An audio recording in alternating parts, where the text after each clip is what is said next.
bir turkni gapini aytay sizga. Sen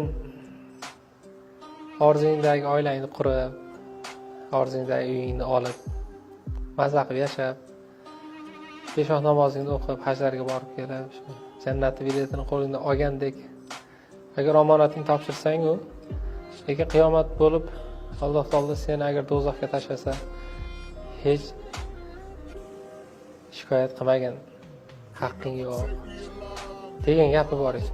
Nimaga desangiz, sening shunchalik qobiliyating bor edi, shunchalik farosating bor edi. Boshqalar o'qimagan o'qishlarda o'qiding. Boshqalar ko'rmagan imkoniyatlarni ko'rding. Boshqalarga ochilmagan eshiklar senga ochilgandi. Lekin sen faqatgina o'zingni o'ylading, xudbinlik qilding, egoistlik qilding. Faqat o'zinggagina yaxshi bo'lsin deb chekkaga chiqding. Vaholanki, sen yashab